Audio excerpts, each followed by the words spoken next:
welcome to the SportsSteady podcast. Been a while since we did a podcast episode, and this is going to be on YouTube and Spotify and everywhere else that podcasts are there.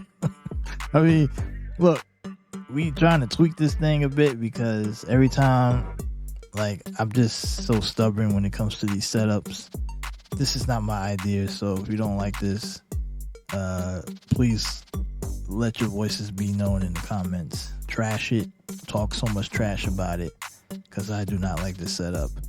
I just can't find a good setup, but I've been given this by the producers, so not the producers, the editors of the podcast, because now I've been given an editor because I've been doing other stuff. But anyway, so this is I don't even know what episode we're on because I haven't done an episode in so long, but we'll figure that out afterwards. I'm kind of winging it right now. So today we're going to be talking about, we got two topics that I want to hit on. First is the NFL just came out with some suspensions for gambling. That's right. I mean, remember last season Calvin Ridley got hit with a 1-year suspension. Now we got 5 players. Let's pull up the story. 5 players suspended for violating the NFL's gambling policy. That just came down today. So the NFL announced disciplinary action against several players for gambling-related violations. 3 players, Detroit Lions, Quintez Cephas, and CJ Moore, also Washington Commanders, Shaka Toney, were suspended indefinitely for betting on NFL games during the 2022 season. 2 other players, Lions Stanley Berryhill and Jamison Williams, were suspended for 6 games for betting on non-NFL games at the league facility. However, they will be allowed to participate in off-season and preseason activities, and their suspensions will begin after the final roster cut. So that's pretty much, those are the guys. Jamison Williams is the big name here, I guess. I'm not really familiar with Detroit Lions football, so if I'm not giving proper respect, I apologize in advance. I just don't care about Detroit Lions football to know their roster. But the NFL stated that there was no evidence that inside information was used or any games were compromised in any way. That's what they're saying. While gambling incidents are rare in the NFL, this is not the first time players have been suspended for gambling-related violations. The Lions immediately released Cephas and Moore, citing the violation of league rules and inconsistent decision-making with their organizational values. So Detroit Lions have values. That's news to me. Congrats. Williams, who was the 12th overall pick last year, played in only 6 games due to a knee injury. His agency, Alliance Sports representatives, issued a statement on behalf of Williams expressing apologies to the NFL, to his teammates, and the fans of Detroit. Look, man, I don't think the fans give 2 shits about your apology. All right. The statement also pointed out that Williams' suspension was due to a technical rule regarding the actual location of the online bet, and that the bet would otherwise be allowed by NFL outside of the club's facility. So why the hell did you place a bet on an NFL facility? Like, come on, man, that's dumb. Like, hello? I don't know. I mean, I guess guys feel like they can do what they want.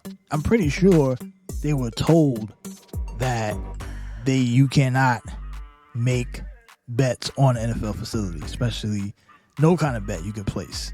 Now, yeah, there are some rules where guys could probably do non-NFL betting off the facility, but you cannot bet on NFL grounds. Pretty sure they were told that. But they do it anyway because they don't care. Why every time they wait until I go live, they didn't want to start texting me. Anyway, so Berryhill only played in 4 games without a catch in his sole season. Lions Executive Vice President and General Manager Brad Holmes stated that the team would work with Berryhill and Williams to ensure they understand the severity of their violations and are clear on the league rules moving forward. They should have been clear on that from day one. The Commanders supported the NFL's findings and actions and stated that they had cooperated fully with the investigation. Yeah, they ain't got no choice. I mean, the Commanders have been in hot water with the league for a while, right? That whole thing with the supposedly emails and all that other crazy crap that was going on beforehand. With the legalization of sports betting across the U.S., some professional teams have integrated sports books into their stadiums, and fans can place bets on their phones while attending games. The NFL, along with other pro leagues, recently formed a coalition for responsible sports betting, advertising to regulate how consumers see advertising and limit excessive advertising. The NFL had a few incidents related to gambling in the past, with perhaps the most famous disciplinary action being taken by then Commissioner Pete Rozelle in 1963. He suspended star running back Paul Arnog. I probably said that wrong. Defensive tackle Alex Karras for associating with gamblers and betting on league games. In the 1940s, Frank Phil Chalk, I'm butchering these names, and a few other guys got suspended. Okay, whatever, blah, blah, blah. You get the point. Yes, I know I butchered all those names. I apologize in advance to any of those people and their fans. Now, my whole issue here, this is what I want to understand, is why are guys not understanding that that you cannot gamble on NFL games?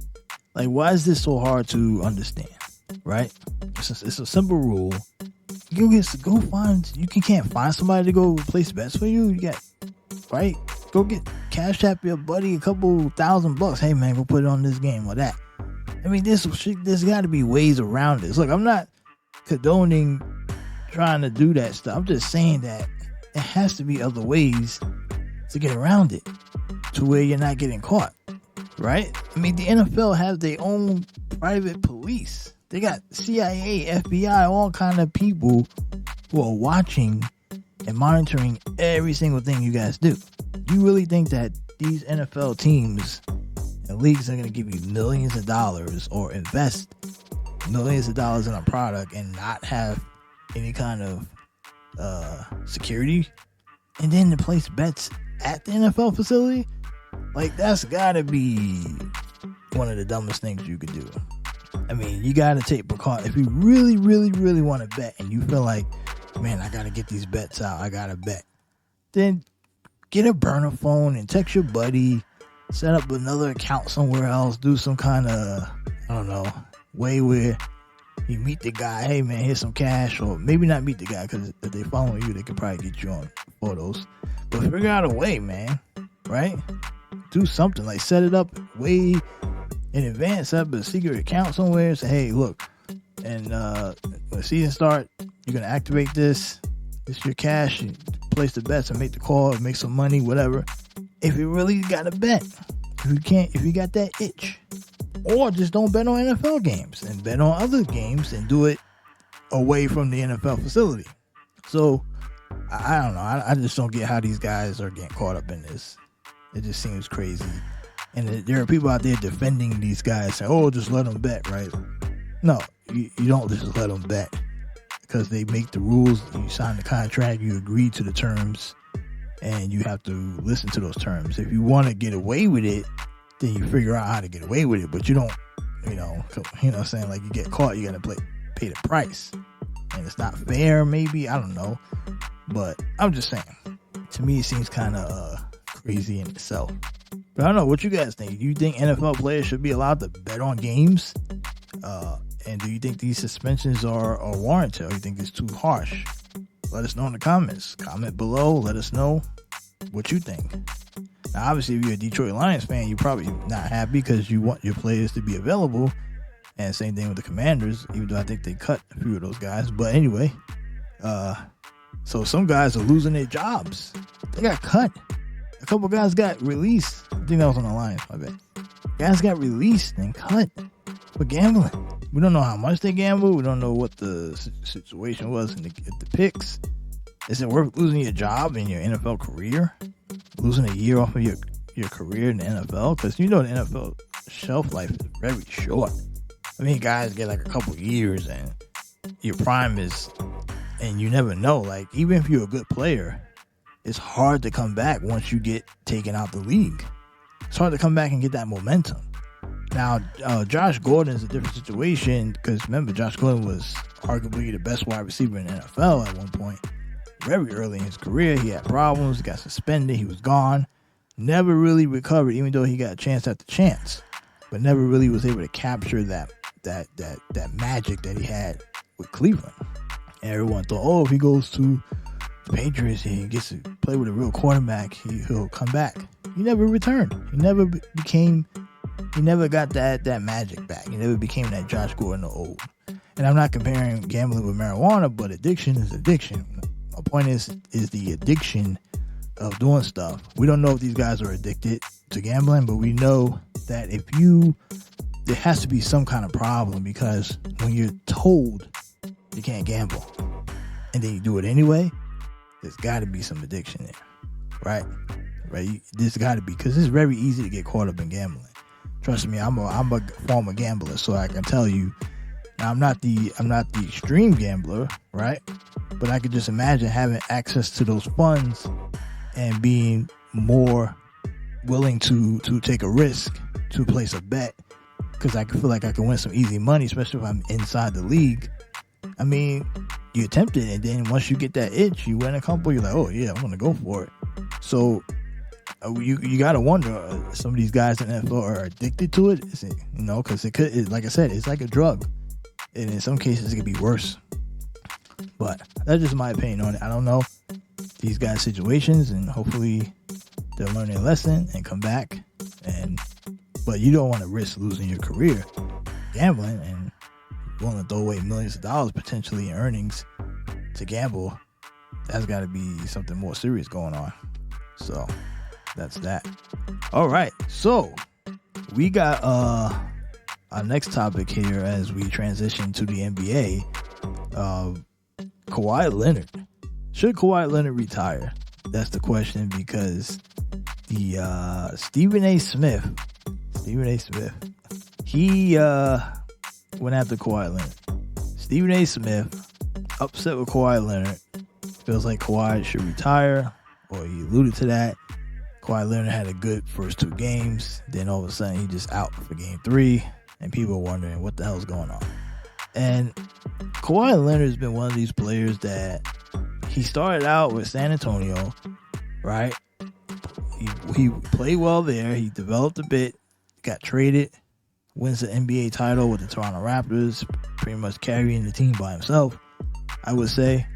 So he wins 2 titles with 2 different teams, and then leaves Toronto and goes to the Clippers. The Clippers feel like, oh, we get Kawhi, we get Paul, they can win the title. And it really hasn't worked out that way for the Clippers or Kawhi Leonard. And the load managing in the San Antonio days, and the injuries and knacks, like, can this guy ever be an all-time great? And he's probably going to be in the Hall of Fame, obviously, because you win 2 titles, 2 different teams. You win Finals MVP, Defensive Player of the Year type. He's a two-way player. But it's a very strange career, right? Because he's not available. He might be the greatest player in league history that won't never reach greatness, like the great level. And it feels like when you see Kawhi play, right, it's like this guy feels like the game is very easy, which for a guy like him it should be, because this era is very weak. We have to admit that. That's why he's able to take off time and come back and still dominate, because the era is no competition really. There's no toughness in this era. So that's why he won't reach high all-time great status despite his hardware, because this era is so weak and soft. But he has been one of the best players in this generation, in this era, despite the fact that he's not available, which is more proof on how bad this era is, when a guy who's not available is still one of the best. I mean, think about it. Despite the fact that you never know if he can play on any given night, you probably still take him over many guys in the league, probably over 80 to 85% of the league, despite the fact that you may not know, like, as soon as you pick him, he may say, I can't play. Think about it. You go out on the court, right? You get 5 guys. You need 5 guys to play. Kawhi still was one of those 5 guys you pick as your first picks. Despite the fact that as soon as you pick him, he may say, damn, I can't go. I'm going to sit out. 2 minutes later, he'll tell you that, and you'll still take him because he's still better than 90% of the NBA. That's how bad this league is today.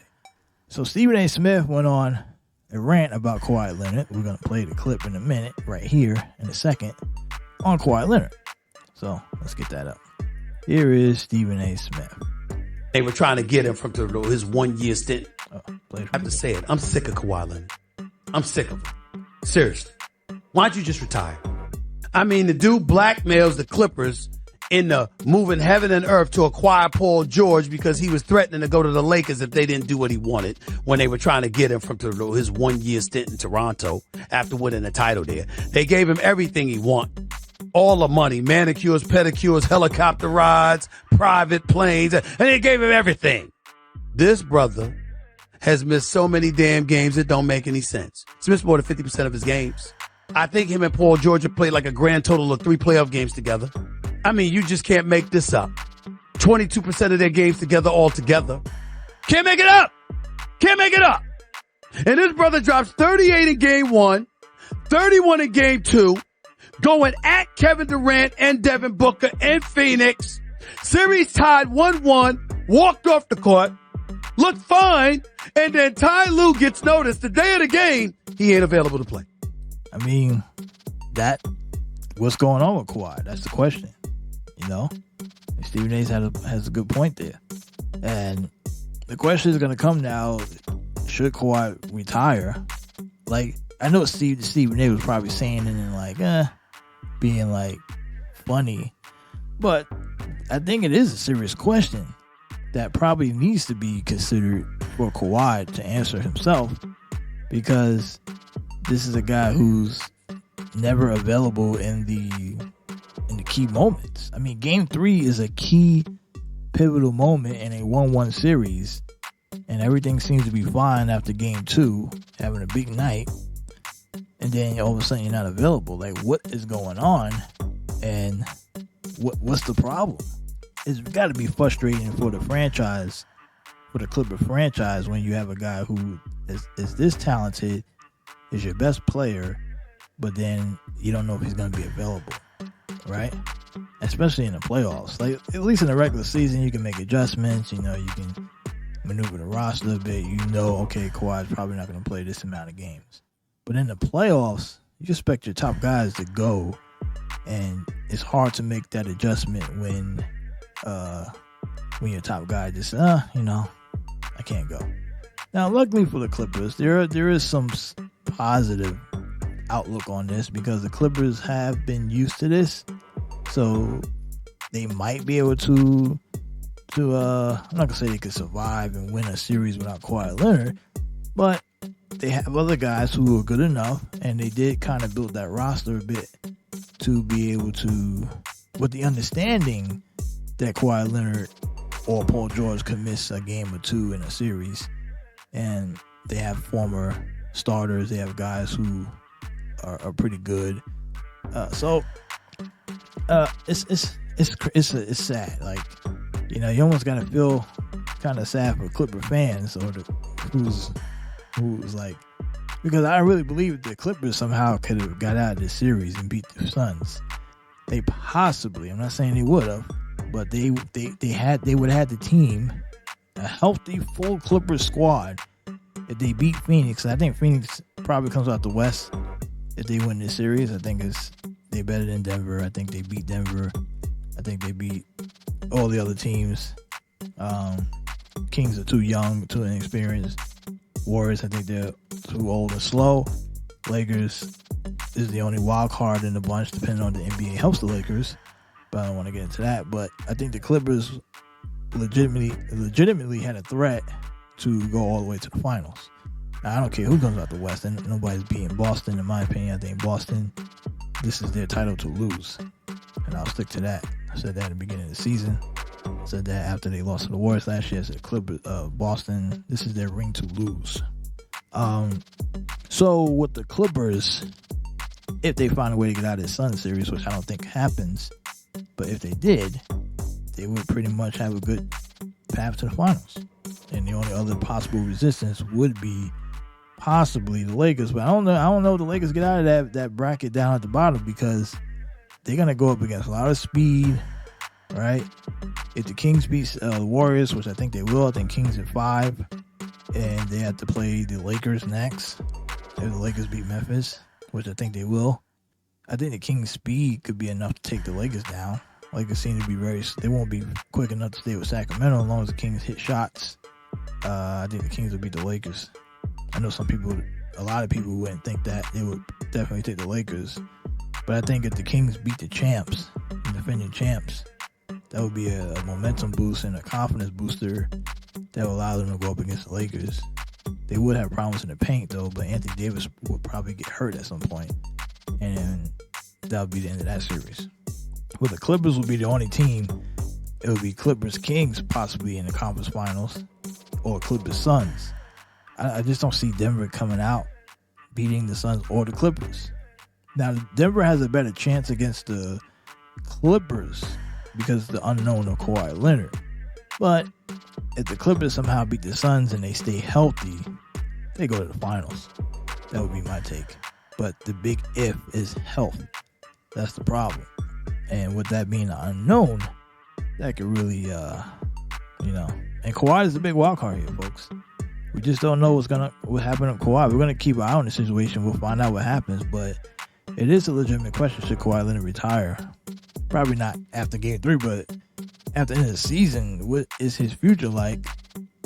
Or the Clippers are okay with knowing, okay, well, Kawhi will play about 25 games, 30 games a year, and we'll just wait till the playoffs. But then you're missing playoff games. So the whole point of low managing in regular season, Pop was so good at it where he would low manage Ginobili, Duncan, and Parker at times, was so they can be fresh and available for the playoffs. This seems to be much bigger than just low managing. This seems to be an issue with Kawhi's body. I don't know what you guys think. Let us know in the comments. And that's going to wrap it up for today's episode of SportsSteady Podcast. This podcast was sponsored by nobody. And hit us up at sportssteady@protonmail.com. We're also on Twitter at SportsSteady and at SportsSteadyPC, and Facebook at SportsSteady and SportsSteady TV as well. Instagram at SportsSteady, and that's about it. All right, people. See you. Have a good weekend, and enjoy the rest of the NBA playoffs and NHL playoffs too. Don't forget about that.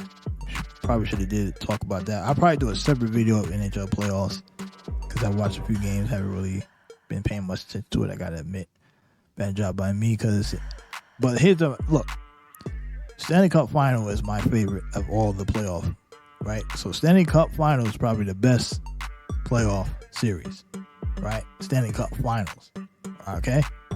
The playoffs itself, I'm not really paying attention to, but Stanley Cup Final, I definitely will be paying attention to. We'll do videos on that down the line. So, baseball season kicked off. This is a good time right now to be a sports fan. I know you got to maneuver and navigate around all the woke shit that's going on, but it is what it is. We'll get through it. Also, there was big news that happened yesterday. We couldn't get into it today, but the whole government passing the law to protect women's sports. There's still some little stuff going on with that. We don't have full details on that. That's why I didn't bring it up today. But we will be monitoring that. We'll probably do that in a future episode. And that's it. All right, guys. Sports page run by sports fans. Peace out.